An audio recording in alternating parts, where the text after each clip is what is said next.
everyone, welcome once again to Scorpion Cigar Reviews. Today I will be reviewing the Davidoff 2000. This is a 5x43 cigar, comes in a tubo, and the really interesting thing about this tubo is there's a slot in the back. It's a two-piece.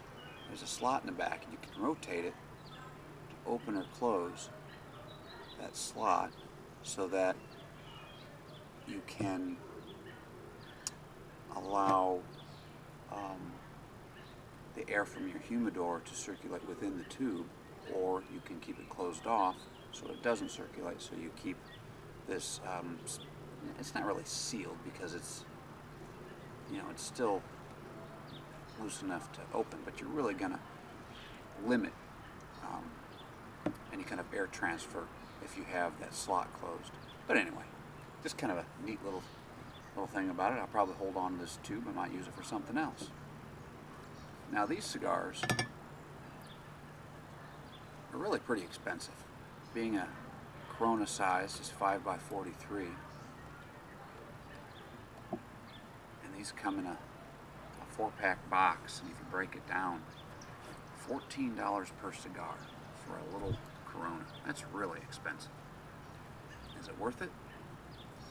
I guess it's a matter of opinion. Anyway, let's get on with the cigar review. Great looking cigar. This has an Ecuadorian Connecticut wrapper with Dominican binder and Dominican fillers, and the fillers are aged for 4 years. And it's made in the Dominican Republic under the watchful eye of Hendrik Henke Kellner. So there you have it. There's a little bit of the statistics on it.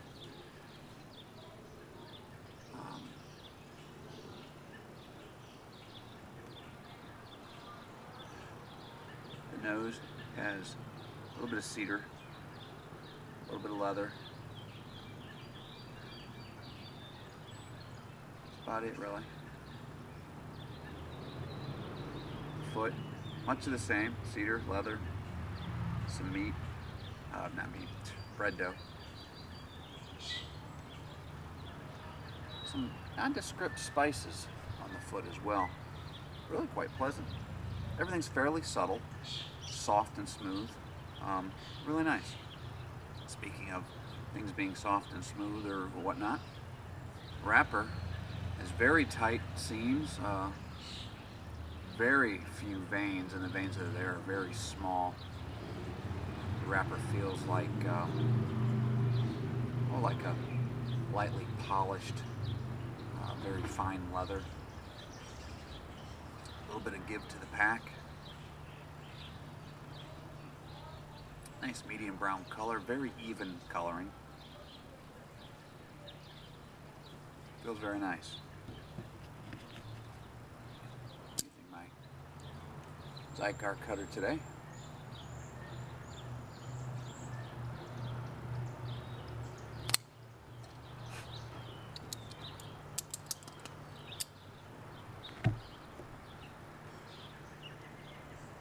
Pretty light draw, definitely leather.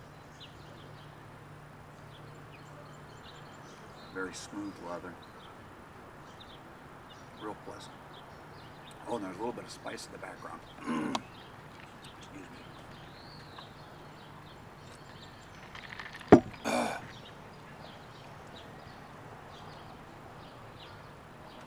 And that spice will hit you way in the back.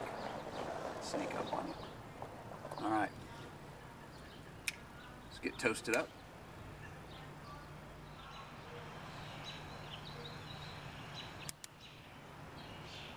Give that a try.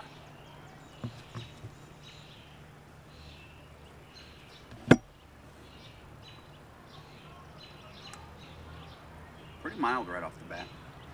Typically, most cigars I've reviewed, when you first light them, you get this big blast of pepper. Every once in a while, they won't, but probably 99% of the cigars that I've smoked, the initial lighting seems to be the strongest point in the cigar. But this is pretty mellow right off the bat.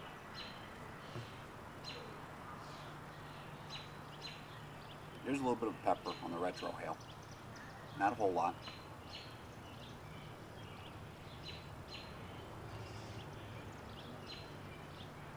starting to ramp up a little bit. Some of the flavors are starting to come forward. So I'm going to continue smoking this, and I'll come back somewhere in the first third. See you in a bit.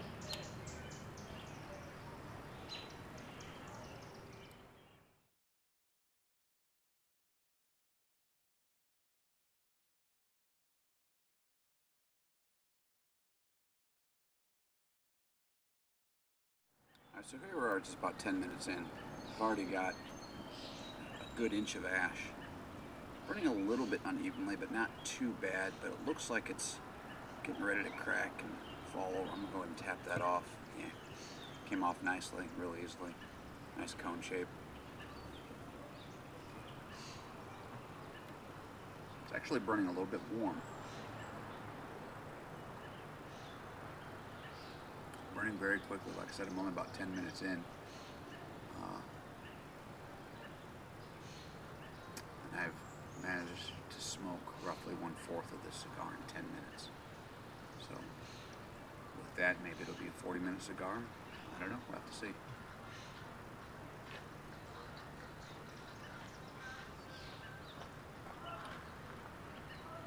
Pretty mellow. Not a whole lot going on. It's maybe a mild plus, not quite low end of medium, more on the high end of mild. Just teetering on that medium strength. The body is low end of medium.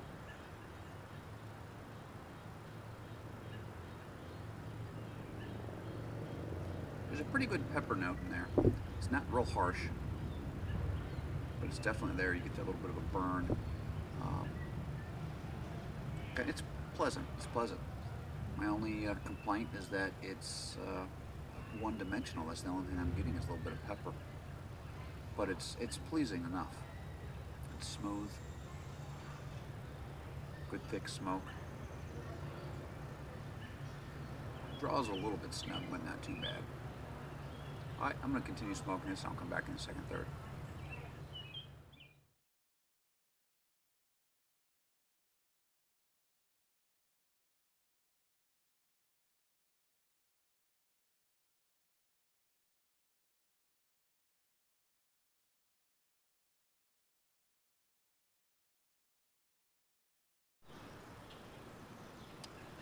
I'm pairing this Davidoff 2000 with Crown Royal Northern Harvest Rye. It's very nice rye. This typically I'm not a big Crown Royal fan, but I'm really enjoying the Northern Harvest Rye. It has some sweet notes on the nose, almost along the lines of not really maple syrup, but sweet like that.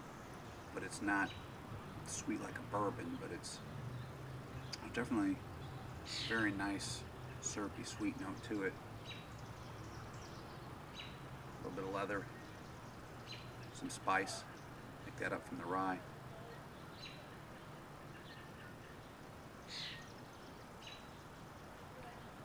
Quite smooth,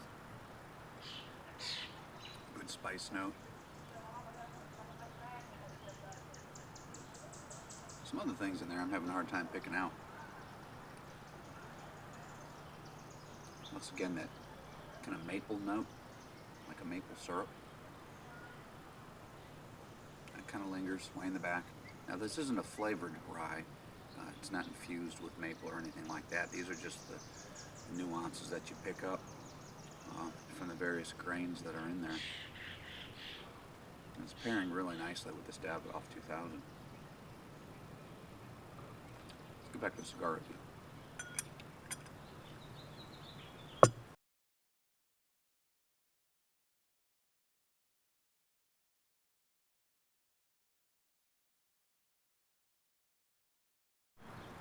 Here we are just about 20 minutes into the second third. I was just about to do another segment and ash fell off, so I lost another 3/4 of an inch worth of ash. But no big deal. It broke off nicely. And although the burn was a little bit uneven, it doesn't seem to be a problem. It looks like it's trying to self-correct.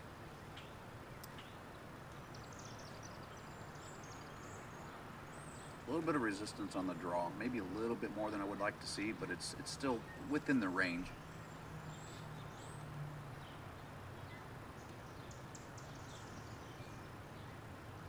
far, the cigar is still pretty much just one-dimensional. I'm only picking up those pepper notes, but they're very pleasant. They're coming in varying waves of a degree of intensity, but no other flavors seem to be coming through. And actually, now I mention it, it's getting tighter with each draw. Not sure why that is. It doesn't seem to be strangled or anything. It's getting soft, it's getting hot. I'm not sure why the draw is becoming snug. Yeah, now it's out of that range of what I would consider acceptable. And honestly, for a $14 Corona sized cigar, being a Davidoff, you would expect this to be, just impeccable throughout, and it's not.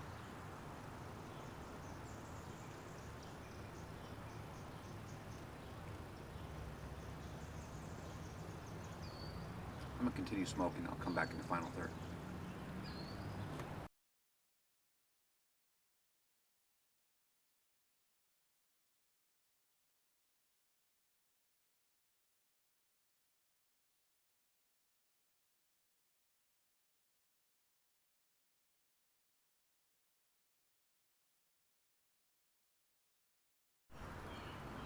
So here we are, just about 30 minutes in.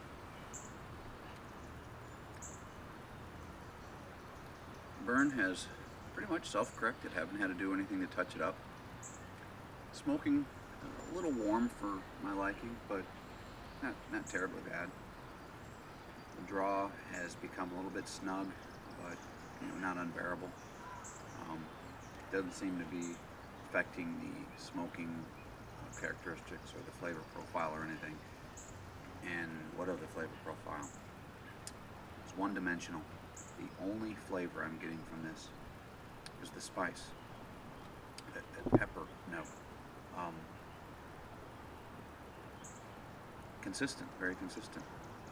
So if that's the kind of thing that you like, where it's the same thing from beginning to end on pretty much the same level, very little variation. There were a couple times when it ramped up a little bit, then it dipped back down, but it was pretty even keeled on that pepper note. My regular viewers know that I like when there are a lot of changes in the flavor profile. Keeps it interesting for me. I'm not a huge fan of the pepper notes anyway. Not that I dislike them, it's just I prefer things like kitchen spices and cedar spice and sweet cedar and leather, some mineral, some earth, some damp woods kind of thing, And I like a wide variety of flavors to come through during my smoking experience. I'm not getting that with this. It's one-dimensional from beginning to end, from the moment I lit it. So yeah, it's not bad. It's one-dimensional. Lots of smoke output. It's a pleasant cigar. No complaints there, really, just one-dimensional.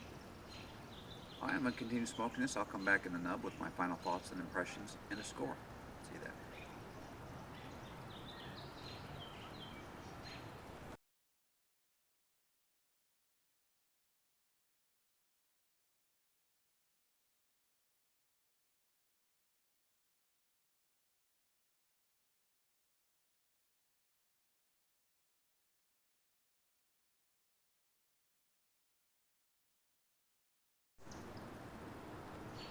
Alright, so here we are on the nub, 40 minutes in.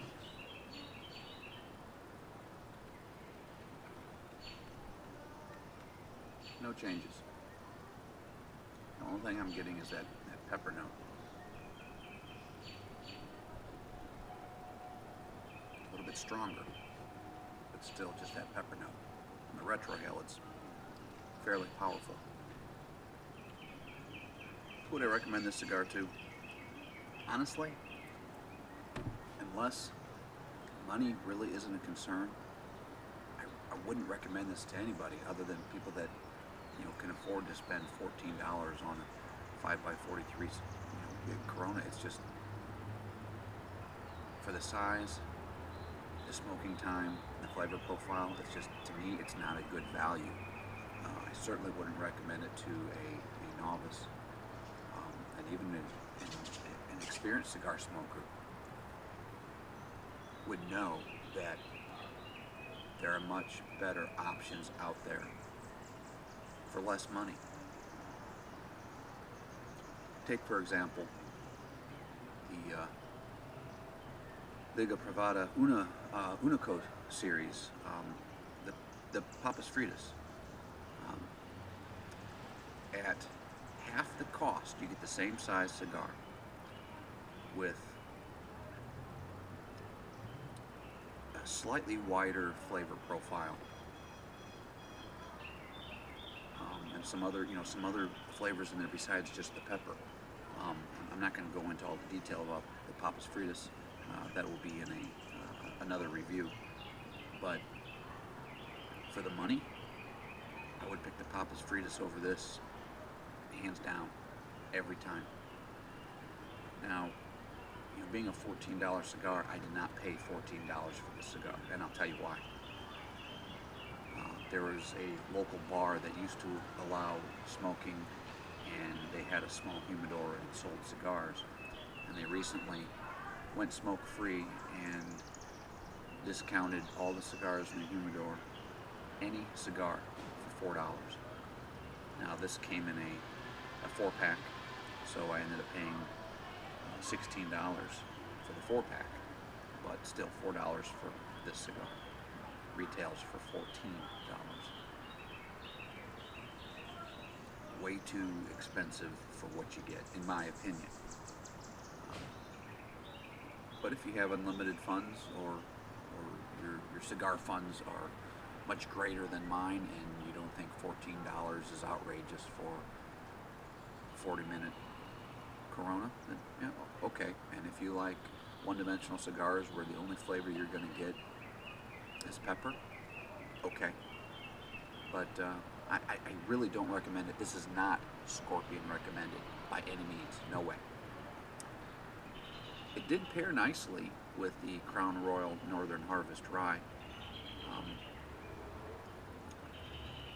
So my overall smoking experience was very pleasurable. What did I score this cigar? My initial score was 89.5 points. And I deducted half a point for the price point for one. I deducted another half a point for being one-dimensional, and then one more half a point because it's burning hot. It started burning hot like halfway through the cigar. So I deducted 1.5 points, bringing it down to a solid 88 points. So a $14 cigar only scoring 88 points is not a good value in my book. But there you have it. So I thank you for once again watching Scorpion Cigar Reviews, and I urge you to check out 3 Ring Cigars. They do reviews, and I'll catch you next time. Thanks for watching.